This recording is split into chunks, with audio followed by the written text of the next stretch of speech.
Okay, so today is an important day. Just a quick recap for anybody that doesn't want to go back and look at other videos, but been dealing with a massive blood clot in my leg.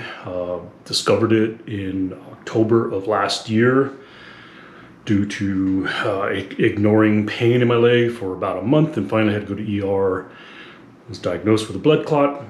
Started seeing a vein doctor. They did the initial ultrasounds, found that the vein is completely plugged all the way from the upper hip down the common femoral popliteal, all the way down into the calf, so about 24-inch long blood clot. So been on blood thinners. Initial appointments were spaced about a week apart, where they were keeping a close eye on a portion of the blood clot that was essentially flapping around and could potentially break off. So I had to, of course, keep minimal or lower intensity activity, to where now this appointment has been spaced out about 3 months apart once that little flapper section attached to the vein wall was less concerning. So here we are today, about 3 months later from the last visit, to check the overall condition of the clot, see how much it has dissolved. So I got high hopes for today as far as, what is the overall condition going to be, and what, the doctor's recommendations are as far as moving forward. So that's all today. So I will keep you posted through this video as I'm dressed and ready to get over to the appointment, and got fingers crossed on outcomes, but we will know more when appointment actually happens. So stay tuned.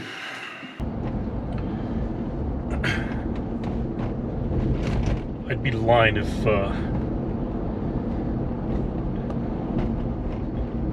I were to say that I'm not nervous.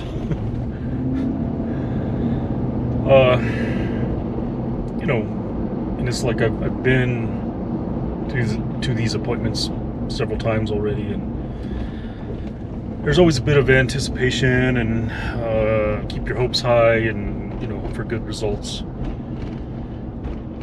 And when it's all said and done, you may not get the news you want, and it just simply is what it is, But I just think I've kind of built in my mind that based on what I can physically feel, that there is improvement. I mean, I feel a lot less discomfort and other little physical ailments that I was feeling throughout this entire process, especially in the beginning.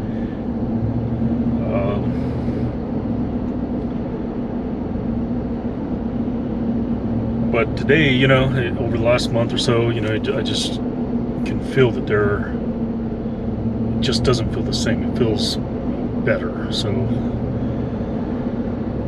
I guess we will see here in a little bit.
All right.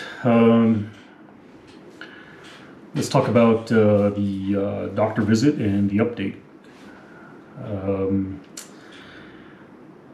Normally when I make these videos, I kind of have a pretty well thought out plan on at what point I'm going to record the clips and how I'm going to piece it together and keep everything chronologically ordered. And so typical plan is to, after the visit, just do a quick update there while I'm in my vehicle as I come out of the office. But so unfortunately, the outcome or the news was not as positive as I expected it to be, and so it's actually been quite a bit of time since I've finally got around to actually just turning this thing on and making the decision that I need to just go ahead and make this and talk about the update. So it's been several hours since then, and I've even had breakfast and kind of did some things for work and other things I needed to do, and finally sat myself down to focus on making this video.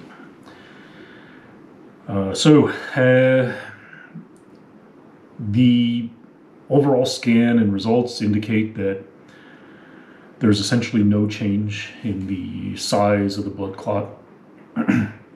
It's still pretty much all there. I mean, they couldn't even give me indication that it's even like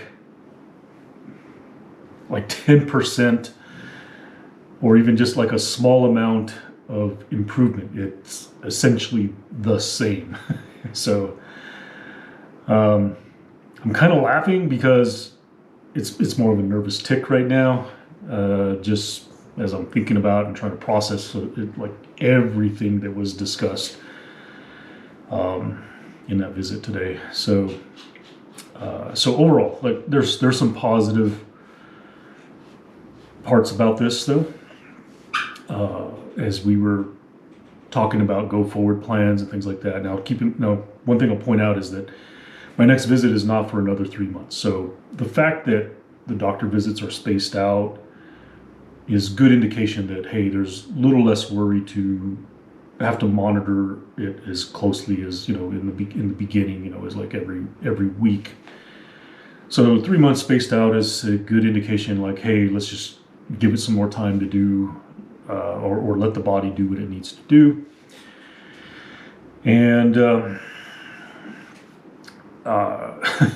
so as far as the positive outcomes, the doctor agreed that hey, it's probably just time for me to just go ahead and let me get back to doing what I do. Now, I think I still have to pay attention to level and intensity of efforts and things like that. So even though I felt like I could have gotten on the bike a couple of weeks ago, I was waiting more just for it to be official, that the doctor actually signs off on the activity and the level of the activity that I'm doing so that it's less worrisome. But the way it was couched to me is that essentially, even though that entire vein from the lower hip down the leg, down behind the knee to calf is essentially plugged, other veins are adapting and probably opening up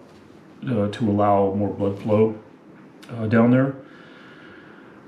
So even if I get back to cycling, which is one thing we talked about, and I'm just going to tell you right now, I'm going to be on Zwift tomorrow. It's something I've been looking forward to. In fact, like I said, I felt like I could have gotten on a couple of weeks ago, but waiting for it to be official. But I'm going to be on tomorrow, officially, on Zwift, as kind of here I am, return to cycling. Now, with that, there are still things that I'm going to have to be careful of, because since things are shut down there, plugged up, I could send a lot of blood down there, but there's not going to be a whole lot of flow back. And so I have to be careful with what that looks like. So if I'm doing something and, sprinting or doing some sort of efforts or doing some race, which I probably shouldn't be doing on Zwift right now,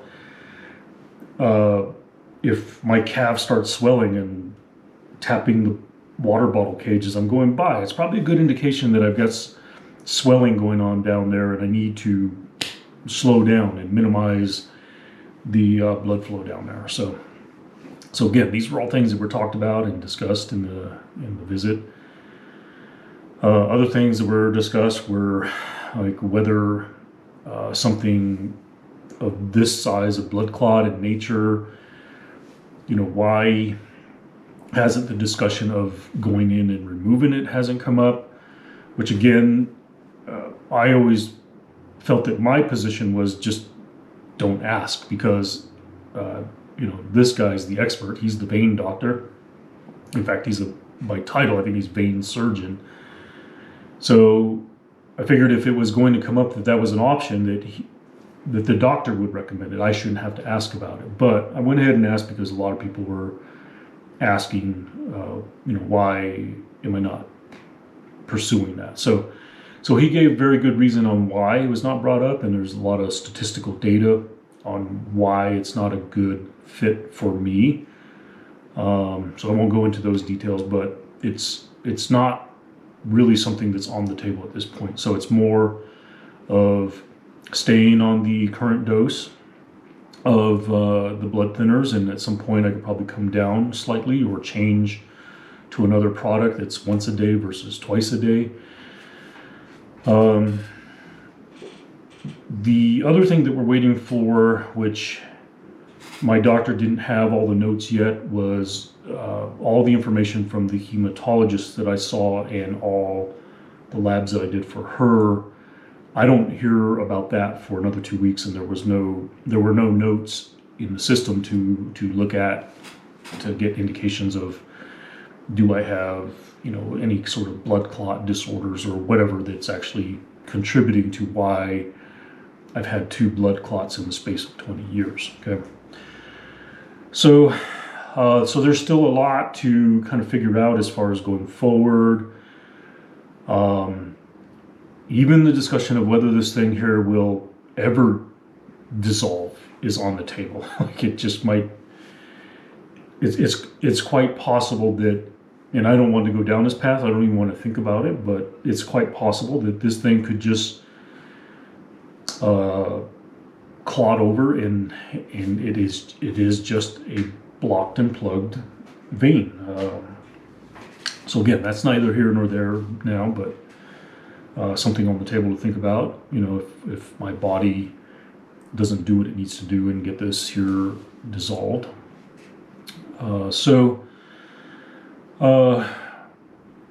While I'm not happy about what I was hearing, because I went in with some hopes, high hopes of positive outcomes, and there were positive outcomes.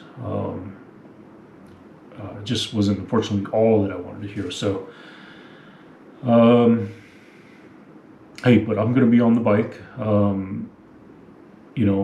One thing that I talked about is that I'm definitely feeling a lot less those minor aches and discomforts that I was feeling here and there, which was giving me all the indications that, like, hey, it might be getting better. And, well, it's not. It's just, I think my body's learning to adapt to it, and,